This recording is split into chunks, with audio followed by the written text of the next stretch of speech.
ये जो इस प्रकार की भाषा का प्रयोग कर रहे हैं, इस प्रकार के क्राइम्स पुलिस की वर्दी पहन के या प्रशासन में बाबा साहब डॉक्टर भीमराव अंबेडकर के संविधान की शपथ लेके जो ये शपथ का अपमान कर रहे हैं, संविधान का अपमान कर रहे हैं और जो ये अपराध कर रहे हैं, इस प्रकार की भाषा पूरी तरीके से अपराध है। ये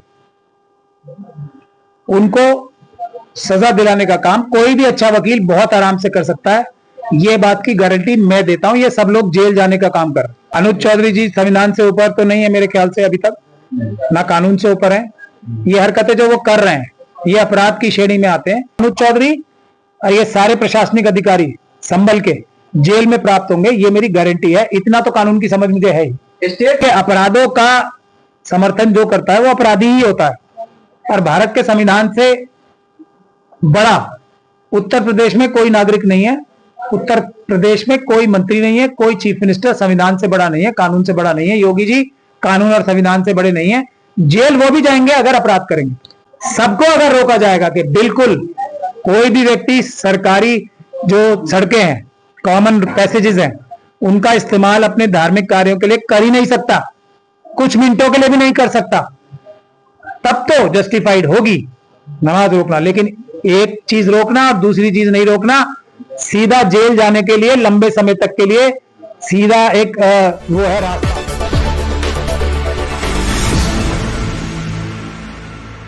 ये अपराध है, भारत के संविधान का अपमान है। किसी भी अच्छे वकील के पास जाएंगे तो इन सब लोगों की नौकरियां जब्त हो जाएंगी, मैं ये कह सकता हूं। पासपोर्ट तो जब्त होंगे या नहीं होंगे वो एक अलग बात है। ये जो इस प्रकार की भाषा का प्रयोग कर रहे हैं, इस प्रकार के क्राइम्स पुलिस की वर्दी पहन के या प्रशासन में बाबा साहब डॉक्टर भीमराव अंबेडकर के संविधान की शपथ लेके जो ये शपथ का अपमान कर रहे हैं, संविधान का अपमान कर रहे हैं और जो ये अपराध कर रहे हैं, इस प्रकार की भाषा पूरी तरीके से अपराध है। ये उनको सजा दिलाने का काम कोई भी अच्छा वकील बहुत आराम से कर सकता है। ये बात की गारंटी मैं देता हूं। ये सब लोग जेल जाने का काम कर रहे हैं। अनुज चौधरी पूरी तरीके से निगरानी कर रहे हैं, ड्रोन से निगरानी की जा रही है। जो भी नमाज पढ़ा तो पकड़ा जाएगा और जेल में डाला जाएगा। अनुज चौधरी जी संविधान से ऊपर तो नहीं है मेरे ख्याल से, अभी तक ना कानून से ऊपर है।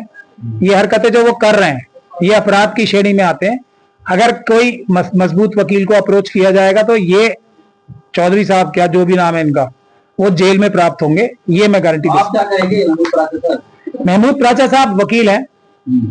कोई भी वकील जब भी कार्रवाई कर सकता है जब उसको कोई आके उसको वकील एंगेज करे। मैं तो बहुत दिन से कह रहा हूं, मुझे क्या, किसी भी अच्छे वकील को कर लें। अनुज चौधरी और ये सारे प्रशासनिक अधिकारी संभल के जेल में प्राप्त होंगे, ये मेरी गारंटी है। इतना तो कानून की समझ मुझे है ही।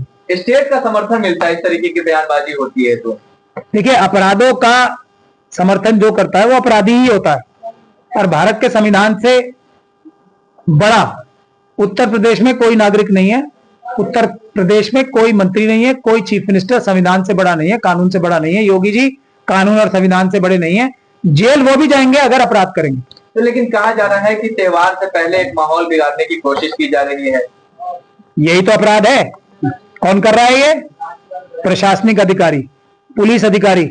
और अपराध करोगे तो जेल जाओगे। ऐसा ही एडवर्टीजमेंट पुलिस लगाती है ना, वही एडवर्टीजमेंट मैं उन्हें पढ़ा रहा हूं। मेरठ प्रशासन ने तो निर्देश भी दे दिया है कि अगर बाहर नमाज पढ़ेंगे तो पासपोर्ट सीज कर लिए जाएंगे।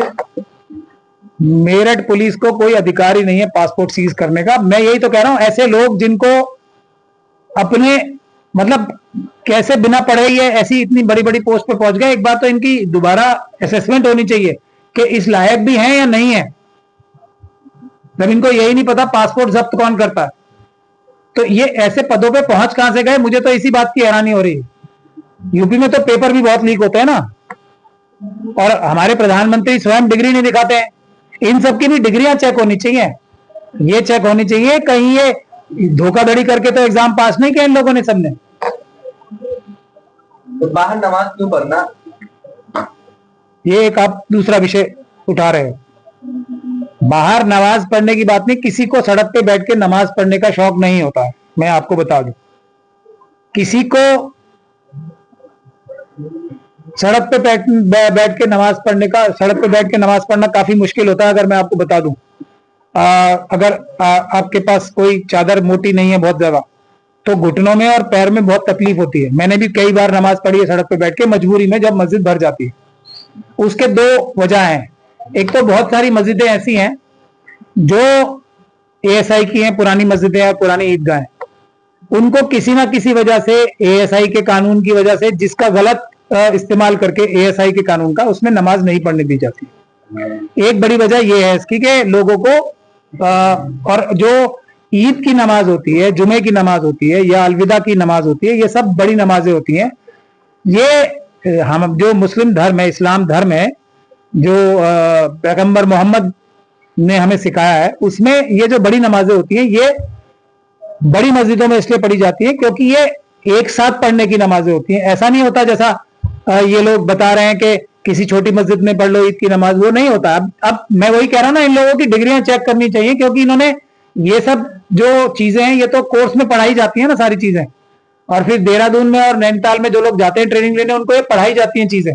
और फिर कोई बगैर डिग्री वाला, जैसे प्रधानमंत्री जी को नहीं कह रहा हूं बगैर डिग्री वाला प्रधानमंत्री बन गया हो और डिग्री दिखा रहा हो, अगर बगैर डिग्री वाले भी ये पहुंच गए, धोखाधड़ी से एग्जाम पास करके भी, और किसी प्रकार से गैर कानूनी तौर से ये आईएएस और आईपीएस ऑफिसर बन गए हो, सरकारी अधिकारी बन गए हो, तो इनकी जब ट्रेनिंग होती है उसमें ये सब चीजें पढ़ाई जाती हैं। तो ये छोटी मस्जिद में नमाज पढ़ लो, ये इनको पता नहीं है, तो इसका मतलब इनकी ये मूर्खता दिखाता है। ईद की नमाज छोटी मस्जिद में हो ही नहीं सकती, ईदगाह है ना, पूरा शहर एक जगह नमाज पढ़े, ये धर्म में ऐसा कॉन्सेप्ट है। तेरे छत पर भी नमाज। अब आगे मैं उस पर भी आ रहा हूं। अगर इन्होंने किताबें पढ़ी होती, ये पूरी तरीके से वो ना होते जो ये दर्शा रहे हैं अपनी बातों से, तो उन्हें ये भी पता होगा कि घर के अंदर में क्या काम करता हूं। ये पूरी तरीके से अपना घर का जो होता है, हर व्यक्ति मालिक होता है, बादशाह होता है, और कोई अपराध करता है तो उसके खिलाफ कानूनी कार्रवाई होती है। ठीक है, अगर कोई, जैसे अडानी जी का जो वो था ना, ये जो अडानी जी के काबू में जो एक तरीके से छीन के उनको पोर्ट दे दिया गया, वहां पे हजारों, इतनी बड़ी मात्रा में, टनों के माध्यम से मात्रा में जो नशीले पदार्थ मिले थे, कोकेन या क्या मिली थी, वो अपराध होता है। तो कोकेन रखना तो अडानी जी को बिल्कुल अलाउड है। एक संविधान के हिसाब से अपने आप को, अपनी धार्मिक जो जिम्मेदारियां हैं वो निभाना अपराध है। ये कोई बेवकूफ अधिकारी होगा वही बता सकता है।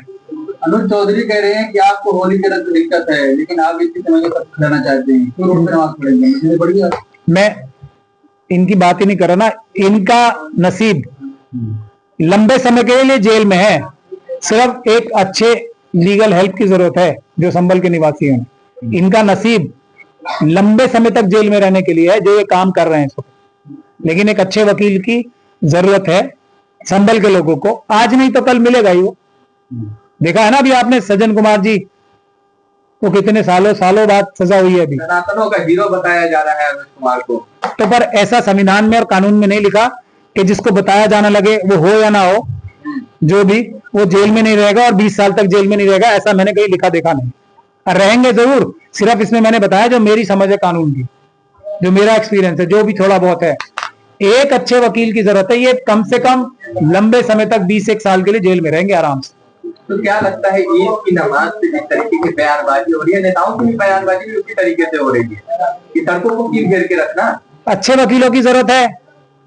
आर्टिकल 14 है ना। हाँ, अगर एक ग्रुप के लोग सड़कों को घेरेंगे चाहे 10 मिनट के लिए, तो वो सब लोग जो एक क्षण के लिए भी मना है ना घेरना, कुछ ही मिनटों की होती है नमाज, वो सब लोग जो अपनी धार्मिक वजह से मिनटों के लिए या मिनटों से ज्यादा या महीनों तक या घंटों तक सड़कें घेरते हैं, उन सबको वही ट्रीटमेंट मिलनी चाहिए या मिलेगी जो नमाज वालों के लिए कही जा रही है। जब तक ऐसा नहीं होता, जब तक नमाज को भी रोकना सीधे तरीके से आर्टिकल 14 का वायलेशन है। सबको अगर रोका जाएगा कि बिल्कुल कोई भी व्यक्ति सरकारी जो सड़कें हैं, कॉमन पैसेजेस हैं, उनका इस्तेमाल अपने धार्मिक कार्यों के लिए कर ही नहीं सकता, कुछ मिनटों के लिए भी नहीं कर सकता, तब तो जस्टिफाइड होगी नमाज रोकना। लेकिन एक चीज रोकना और दूसरी चीज नहीं रोकना, सीधा जेल जाने के लिए लंबे समय तक के लिए सीधा एक वो है रास्ता, हाईवे है सीधा, सिर्फ अच्छे वकील की जरूरत। कानून क्या कहता है? मैं बता तो रहा हूँ ये अपराध है।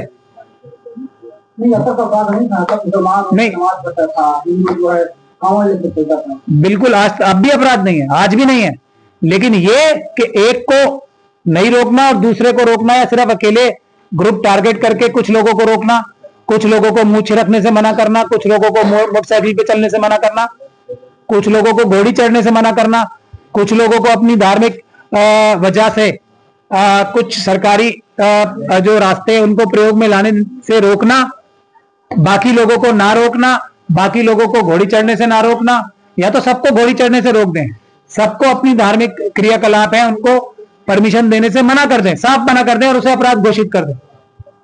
अपराध घोषित करने का काम एक जैसा असेंबली का है, पार्लियामेंट का है, पुलिस का काम नहीं है ये।